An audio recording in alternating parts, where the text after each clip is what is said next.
வணக்கம். வேட்டு நியூஸுக்கு வரவேற்கிறோம். நேற்றைய தொடர் கேள்வி. 6வது கேள்வி.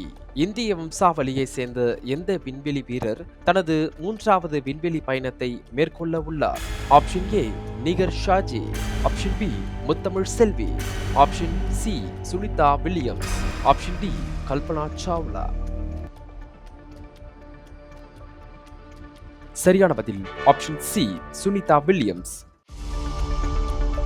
இந்திய வம்சாவளியை சேர்ந்த விண்வெளி வீராங்கனை சுனிதா வில்லியம்ஸ் 3வது முறையாக மே 17ஆம் தேதி விண்வெளி பயணத்தை மேற்கொள்ள உள்ளார். போயிங் நிறுவனம் தயாரித்த ஸ்டார்லைனர் விண்கலத்தில் அவர் விண்வெளிக்கு செல்ல உள்ளார். முன்னதாக அவர் 2006இல் முதல் முறையும் 2012இல் இரண்டாம் முறையும் விண்வெளி பயணத்தை மேற்கொண்டார். இன்றைய நாளுக்கான முதல் கேள்வி. மெழுகுவர்த்தி மெழுகு மூலம் இயங்கும் ராக்கெட்டை எந்த நாடு விண்ணில் செலுத்தியது? Option A India, option B Germany, option C Russia, option D China. சரியான பதில் ஆப்ஷன் பி ஜெர்மனி. ஜெர்மனி நிறுவனமான இம்பல்ஸ் மெழுகுவர்த்தி மெழுகு மூலம் இயங்கும் ராக்கெட்டை வெற்றிகரமாக விண்ணில் செலுத்தியுள்ளது. இந்த ராக்கெட் மெழுகுவர்த்தி மெழுகு மற்றும் திரவ ஆக்சிஜனை எரிபொருளாக பயன்படுத்தும் பொழுது 250 கிலோ எடையுள்ள செயற்கைக்கோள்களை 250 கிலோ மீட்டர் உயரத்திற்கு கொண்டு செல்லும் திறன் கொண்டது. 2வது கேள்வி. வெளியுறவு அமைச்சகத்திற்காக செயற்கை நுண்ணறிவு செய்தி தொடர்பாளரை உருவாக்கிய நாடு எது? Option A India, option B Japan, option C Russia, option D Ukraine.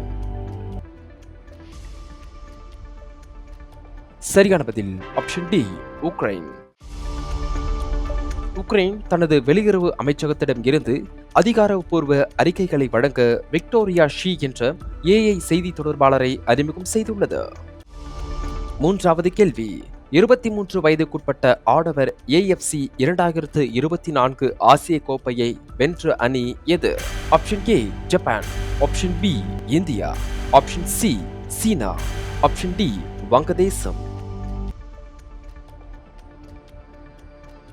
சரியான பதில் ஆப்ஷன் ஏ ஜப்பான்.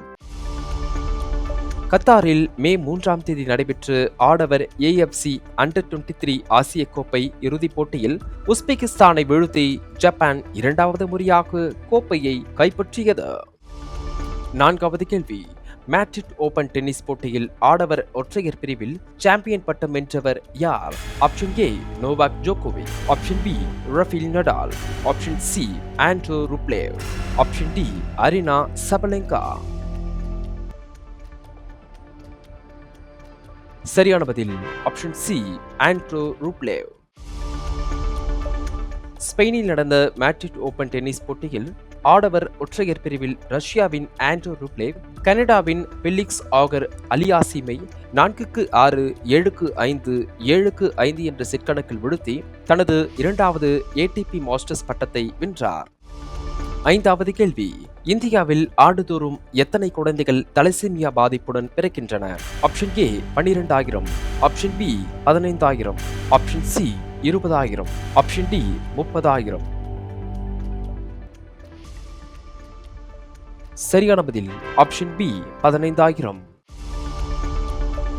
தலசீமியா நோயால் ஆண்டுக்கு 15,000 குழந்தைகள் பாதிக்கப்படுவதாக குருதிசார் நோய் நல மருத்துவர்கள் தெரிவித்துள்ளனர். தலசீமியா என்பது ஒரு வகையான மரபணு ரீதியிலான பாதிப்பாகும். 6வது கேள்வி. 2022இல் வெளிநாடுகளில் உள்ள தமது குடிமக்களிடம் இருந்து அதிக தொகை பெற்ற நாடு எது? Option A India, option B சீனா, option C Mexico, option D Pakistan. இந்த கேள்விக்கான சரியான பதிலை கீழே உள்ள கமெண்ட் செக்ஷனில் சொல்லுங்கள். இந்த பயனுள்ள வீடியோவை உங்கள் குடும்பத்தினர் மற்றும் நண்பர்களுடன் பகிர்ந்து கொள்ளுங்கள். கரண்ட் அஃபேர்ஸ் குறித்த வீடியோக்களுக்கு தினமும் வேட்டு நியூஸை படியுங்கள். வாழ்க தமிழ். நன்றி, வணக்கம்.